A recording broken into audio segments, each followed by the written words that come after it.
I'm now happy to introduce our next speaker, Mr. Monsef Ziani, who will step in for Mr. Ahmed Chami, who I understand was called away this morning.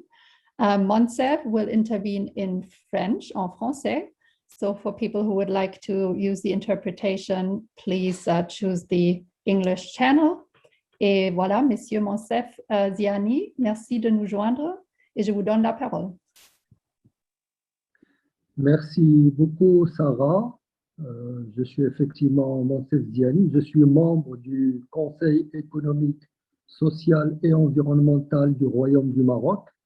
Et en même temps, je suis membre du comité de travail de l'UCESA, qui est l'Union des conseils économiques, sociaux et environnementaux de l'Afrique. Donc, je suis membre du groupe de travail qui travaille justement sur les changements climatiques. Alors, notre président du CESE du Maroc, qui est en même temps président de l'UCESA, s'excuse de ne pas être parmi nous pour des contraintes majeures, mais il m'a chargé de vous transmettre ses vœux de réussite de cet événement majeur organisé par ACMI.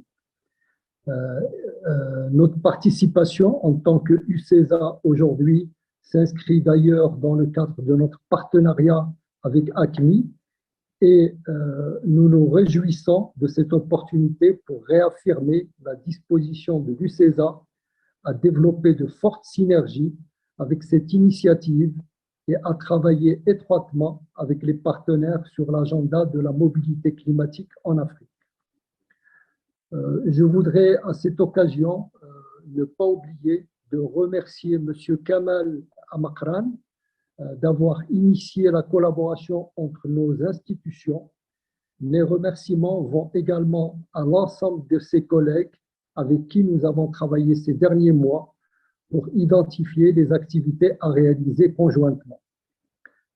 Avant de vous exposer les priorités de l'UCESA, qui est l'Union des conseils économiques, sociaux et environnementaux de l'Afrique, donc avant de vous exposer les priorités de l'UCESA sur le sujet du changement climatique, permettez-moi de vous présenter très brièvement notre union, ses objectifs et les principales réalisations. L'UCESA, est une organisation régionale créée en 1994 à Abidjan, en Côte d'Ivoire. Elle regroupe les assemblées consultatives de 20 pays africains. Elle a pour principal mandat de mettre en œuvre une dynamique en vue d'une implication effective des conseils économiques et sociaux dans le processus d'intégration africaine. Le Royaume du Maroc assure la présidence en exercice de l'UCESA depuis 2019 et ce jusqu'à 2024.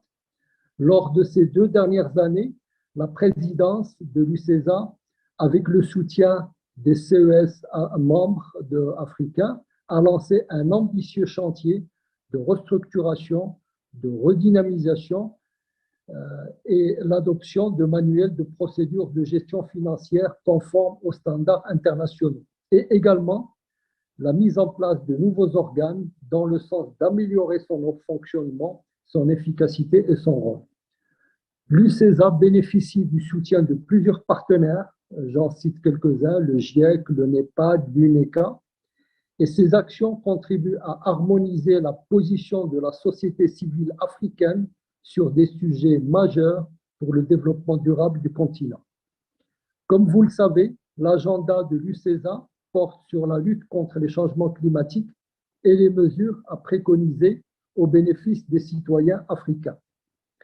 Le projet que nous mettons en œuvre sur l'action climatique, en partenariat avec l'université Mohamed VI Polytechnique, qu'on appelle l'UM6P, a pour objet de contribuer à promouvoir une transition écologique équilibrée, transformant le défi du dérèglement climatique en opportunité de mobilisation. Ce projet est aussi une démonstration de la volonté de l'UCESA de promouvoir des stratégies africaines en matière de transition climatique adaptées aux besoins des citoyens. La qualité de conception de ce projet et l'approche singulière basée sur les besoins réels des citoyens africains et la consultation des différentes parties prenantes a permis l'inscription de notre projet comme action accélérée des ODD, des Objectifs de développement durable des Nations Unies, car en plus de couvrir l'ensemble des écosystèmes en Afrique, tels que définis lors de la COP22 à Marrakech, le projet climatique de l'UCESA épouse la plupart des ODD. Mesdames et messieurs, chers collègues, la première phase de notre projet a porté sur la perception des citoyens africains face au changement climatique.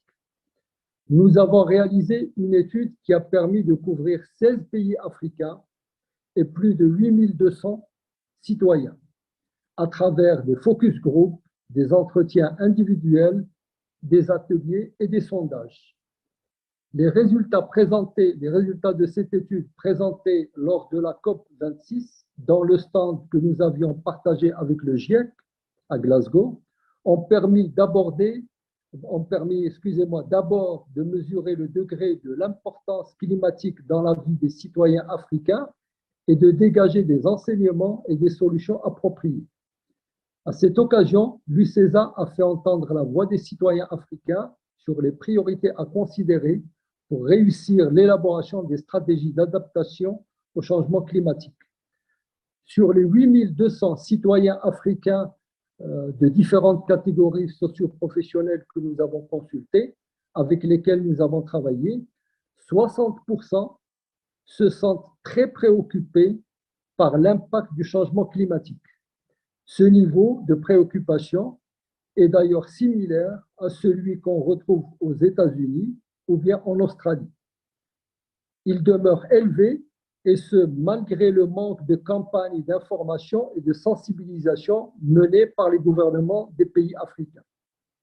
L'étude a démontré également que 7 citoyens africains sur 10 déclarent déjà subir les conséquences du changement climatique là où ils résident ou là où ils travaillent. C'est une proportion très significative et révélatrice de l'ampleur des conséquences du changement climatique sur la vie des citoyens africains et l'avenir des futures générations. Notre étude a démontré également qu'il y a une récurrence d'événements climatiques et météorologiques, on peut citer les inondations, les crues, les vagues de chaleur, les feux de forêt qui ont fait l'actualité ces dernières semaines, et que la mobilité est une forme d'adaptation. Cependant, et face aux capacités limitées d'adaptation de notre continent, les déplacements non désirés liés au changement climatique constitueraient des facteurs de tension et aggravants pour nos écosystèmes et nos économies et une souffrance pour les citoyens. Cela justifie par conséquent une prise en compte rapide de cette problématique pour améliorer notre résilience. Ces dernières semaines, nous constatons d'ailleurs dans plusieurs pays de la Méditerranée, en tout cas, une intensification des conséquences du changement climatique, des températures élevées, une intensification des sécheresses propices aux incendies. Autre point fort intéressant dans ce que nous avions réalisé concerne l'intérêt des données collectées qui peuvent apporter des renseignements de taille au niveau local et national face au manque de données auxquels font face les pays. De notre point de vue, les connaissances locales intégrées aux projections scientifiques vont permettre le développement de stratégies plus adaptées aux besoins réels des populations et l'on peut s'attendre à une mise en œuvre plus rapide des mesures d'adaptation. Mesdames et messieurs, chers collègues, nous croyons fermement que la collaboration UCESA-ACMI est complémentaire et sera bénéfique à la fois pour les CES membres de l'UCESA, dont le rôle est de faciliter le dialogue et l'appui à l'élaboration des politiques publiques pertinentes vis-à-vis des besoins des citoyens africains.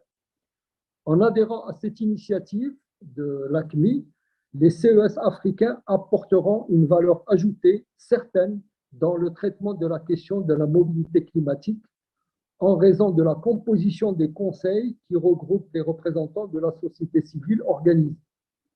À très court terme, nous avons convenu avec ACMI de lancer la réalisation des deep dives dans 3 pays d'Afrique, En investissant dans l'amélioration des connaissances, les CES africains pourront apporter une meilleure compréhension de l'ampleur de la mobilité climatique et travailler sur les plans de développement qui tiennent compte de cette problématique. Pour la réalisation des deep dives, nous avons proposé que les universités africaines, avec l'implication active de l'université Mohamed VI au Maroc, soient associées à cette initiative, afin que les capacités des chercheurs africains soient renforcées pour l'utilisation des modèles de projection climatique. Nous tiendrons la 3e semaine du mois d'octobre de cette année notre Assemblée générale de l'UCESA et nous sommes disposés à offrir aussi l'opportunité à nos partenaires de ACMI de s'adresser aux CES membres et à notre réseau de partenaires. Nous préparons également avec nos partenaires de ACMI notre participation à la COP 27 pour présenter nos travaux sur les deep dives. Cette COP 27 qui sera organisée en Afrique, le continent, rappelons-le, le moins émetteur de gaz à effet de serre et le plus vulnérable au changement climatique, sera l'occasion en tout cas pour notre Union et globalement notre coalition de rappeler le principe de responsabilité commune et de faire entendre d'une manière forte la voix des citoyens sur le sujet de la mobilité climatique et appeler à construire des feuilles de route ambitieuses d'adaptation. Je vous remercie vivement pour votre attention et encore une fois, je remercie ACMI de nous associer à cette initiative. Merci Sarah. Merci beaucoup Monsieur Miziani. Merci pour la collaboration avec l'UCESA. We are very much looking forward to the deep dives and the collaboration also, as you mentioned, with African universities going forward, localizing the effort to several countries and cities as well in the continent.